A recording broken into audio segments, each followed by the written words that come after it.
Assalamualaikum warahmatullahi wabarakatuh. Pada pertemuan kali ini pembahasan kita tentang metode ilmiah ya.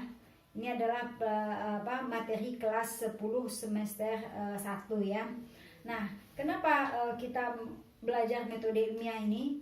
Metode ilmiah ini kalau kita perhatikan adalah suatu langkah-langkah sistematis yang dilakukan oleh para ilmuwan untuk menyelesaikan permasalahan atau menemukan ilmu pengetahuan. Nah, jadi suatu langkah sistematis yang dilakukan oleh para ilmuwan untuk menyelesaikan permasalahan.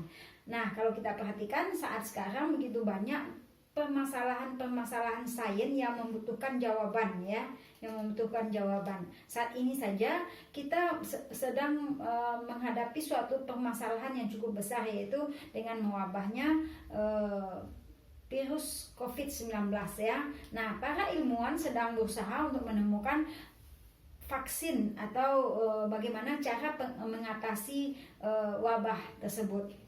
Kemudian juga banyak persoalan-persoalan sains yang lain yang membutuhkan jawaban ya. Seperti misalnya sampah plastik, bagaimana penanganannya agar tidak mencemari lingkungan ya, atau masalah-masalah lain. Nah, untuk itu membutuhkan suatu metode ilmiah untuk menyelesaikan persoalan-persoalan sains ini. Nah, jadi metode ilmiah, kita ulang kembali, adalah langkah-langkah sistematis yang dilakukan oleh para ilmuwan untuk menyelesaikan permasalahan atau menemukan ilmu pengetahuan. Jadi persoalan ilmu pengetahuan juga dalam hal ini menyangkut tentang metode ilmiah, bagaimana menemukan ilmu pengetahuan atau dalam kimia itu menemukan zat-zat baru ya, itu juga dengan menggunakan suatu metode ilmiah ya. Kemudian bagaimana langkah-langkah metode ilmiah? Yang pertama adalah merumuskan masalah ya. Ketika kita ketahui tadi banyaknya permasalahan-permasalahan sains yang perlu kita jawab atau tantangan di masa depan yang begitu banyak permasalahan ya, maka ini membutuhkan suatu metode yang disebut tadi metode ilmiah ya. Nah, jadi yang pertama merumuskan masalah. Kita rumuskan masalah apa yang akan kita teliti ya. Kalau setelah kita menemukan masalah yang akan kita teliti, maka yang kedua melakukan pengamatan atau observasi. Maka untuk mengumpulkan data, untuk menjawab persoalan-persoalan atau masalah yang kita kemukakan tadi atau yang akan kita lakukan penelitian, maka kita melakukan pengamatan atau observasi ya, untuk mengumpulkan data. Data ini ada dua macam, ada data kuantitatif dan juga ada data kualitatif ya. Kemudian yang ketiga, membuat hipotesis. Hipotesis adalah dugaan sementara ya, dugaan sementara terhadap permasalahan yang akan kita teliti ya.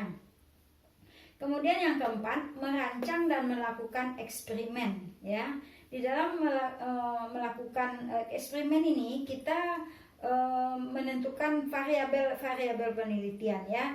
Variabel penelitian ada tiga macam, yaitu variabel bebas, variabel terikat, dan kemudian variabel kontrol ya, atau variabel tetap.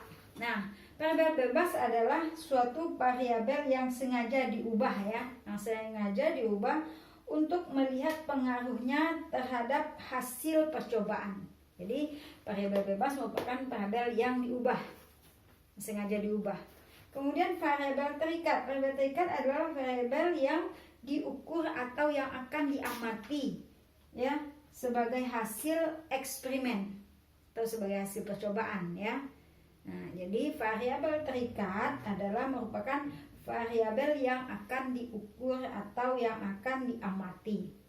Kemudian variabel kontrol atau variabel tetap merupakan variabel yang tidak diubah ya. Kemudian yang kelima, melakukan analisis data. Jadi setelah kita peroleh data ya melalui suatu percobaan tadi, maka kita analisis data tersebut ya. Dan yang keenam adalah menarik suatu kesimpulan dari eksperimen yang kita lakukan atau percobaan yang kita lakukan, ya. Dari hasil data yang kita kumpulkan, maka kita bisa menarik suatu kesimpulan dari hasil percobaan yang kita lakukan. Oke, terima kasih. Assalamualaikum warahmatullahi wabarakatuh.